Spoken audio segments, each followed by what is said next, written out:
Well, the word meditation means to become familiar with. Sit with yourself long enough and not turn on your cell phone, not scroll through your social media, and do no TikTok, no emails, none of that stuff. Don't just sit and close your eyes and watch the thoughts that come up. That's the exact reason why you're not abundant. Watch what you want to do when you're feeling lack, to take away the lack, and there's always something you would do to take it away. But sit with the lack and be curious on what's on the other side of it, right? Mm-hmm. Because the body's programmed into lack now subconsciously, right?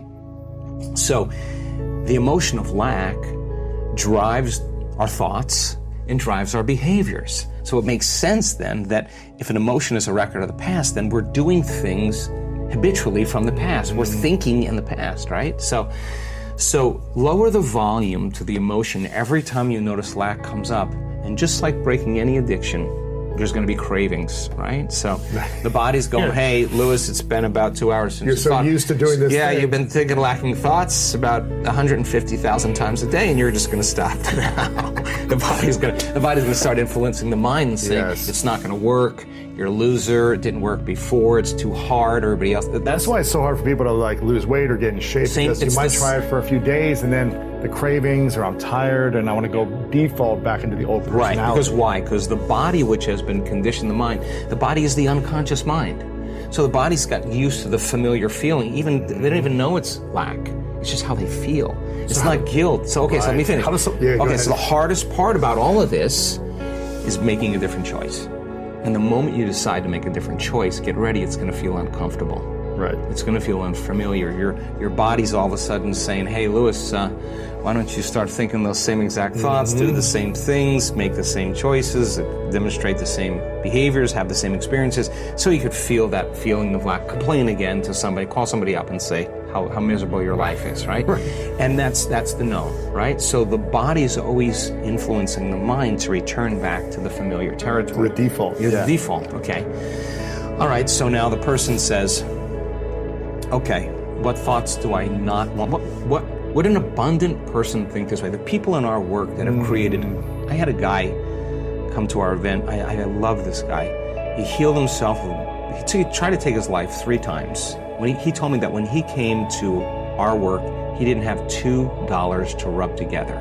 He's worth hundreds of millions of dollars now. And just keeps giving it away. His lesson wasn't the wealth, it was who he became. So it's the overcoming process that is the becoming process. Who did he become in that journey? Exactly. He had to get beyond all of those thoughts of his past, all the mistakes he made, all the things he did wrong, all the money he owed there, all of that. That was like, he just had to no longer be that person any longer. But he did say, how would a wealthy person live? And when he created his wealth, what do you think the first thing he did? Started giving? Giving it away. Why? Because an abundant person doesn't have any lack. And he knows how to create more of it. And he's in the experiment. Well, what would happen if I keep giving it away? He keeps getting more. That's a good experiment to have, because he is actually living in that abundant state. He also had tremendous healings taking place, because when you heal your heart, you heal your mind. I mean, it's just the way it is. We saw it so many times, right? So he healed his heart. He got an upgrade. He got an upgrade, right? Yeah. So then the next fundamental question is, how would an abundant person think? Write it down, dude, and fire and wire those thoughts in your brain and install the hardware. Keep doing it with attention and intention. It becomes the new voice in your head. It becomes a software program. Then say, okay, how am I going to be in my life today? What would an abundant person, how would they behave? And before you reach for your cell phone and start scrolling through your social media, close your eyes and rehearse in your mind how that person would walk, how they would breathe, how they would smile, how they would greet people, how they would be on Zoom calls, how would they be in traffic, how would they be at dinner.